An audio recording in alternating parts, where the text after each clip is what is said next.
News, सच जरूरी है। नमस्कार दर्शकों, ये एमएनएस न्यूज नेटवर्क और आप देख रहे हैं एमएनएस न्यूज टीवी। मैं हूं आपके साथ सेजल। तो आइए देखते हैं आज की कुछ खास खबरें। एक नजर डालते हैं आज की हेडलाइंस की ओर। चंदा न देने पर बड़े नेताओं पर भड़के राहुल, कमलनाथ पर भी सवाल। राहुल गांधी पर वार करते हुए जेपी नड्डा बोले, ये भारत जोड़ नहीं रहे, ये तोड़ रहे हैं। अनुराग ठाकुर बोले, केजरीवाल इतने ही ईमानदार तो पेश क्यों नहीं होते।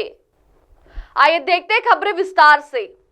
चंदा न देने पर बड़े नेताओं पर भड़के राहुल, कमलनाथ पर भी सवाल।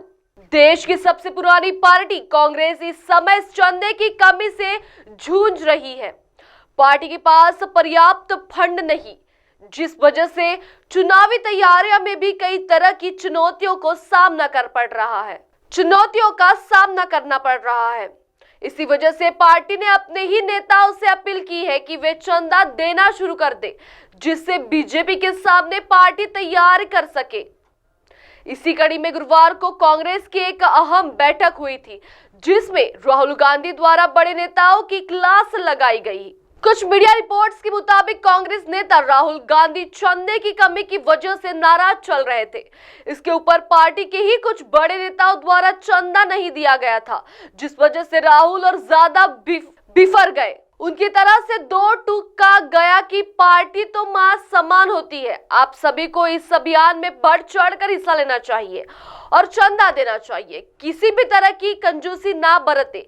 इसके बाद राहुल ने मजाकिया अंदाज में दिग्विजय सिंह ये भी पूछ लिया कि आपने कमलनाथ से पैसे लिए या नहीं। इस पर सभी कांग्रेस नेता हंसने लगे और माहौल कुछ हल्का हो गया। आइए बढ़ते अगली खबर की ओर। राहुल गांधी पर वार करते हुए जेपी नड्डा बोले, ये भारत जोड़ नहीं रहे, तोड़ने में लगे हैं।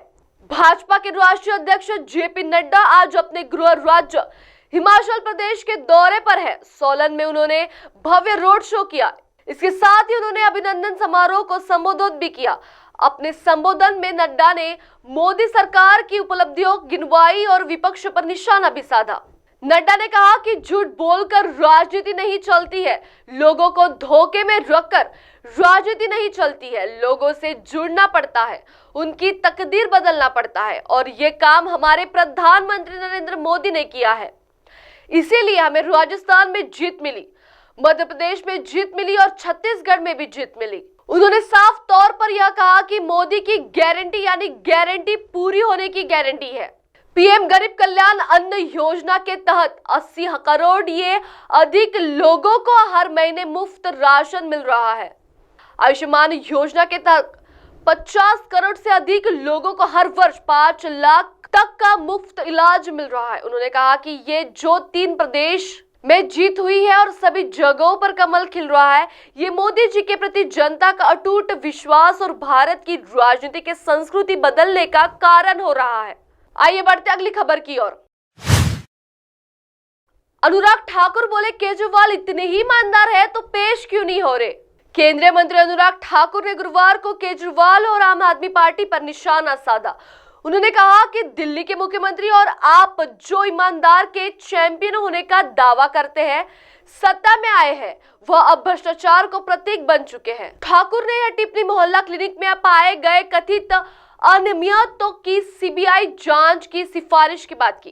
ठाकुर ने दीव में प्रेस कॉन्फ्रेंस की। इस दौरान उन्होंने केजरीवाल पर निशाना साधते हुए कहा कि दिल्ली में एक के बाद एक घोटाले सामने आ रहे हैं। केजरीवाल को ईमानदारी का प्रमाण पत्र देने वाले किसी भी नेता को अदालत से जमानत नहीं मिल रही है। उप मुख्यमंत्री और सांसद सलाखों में से पहले तो दिल्ली सरकार का नकली दवाओं को घोटाला सामने आया और अब नकली प्रशिक्षण का घोटाला सामने आया है। लोगों के जीवन पर हमला कर रही केजरीवाल सरकार, केजरीवाल अराजकता और भ्रष्टाचार को बढ़ावा दे रही है। संवैधानिक संस्थानों पर बेबुनियाद आरोप लगाए जा रहे हैं। केजरीवाल इतने ही सही है तो ईडी के सामने पेश क्यों नहीं हो रहे।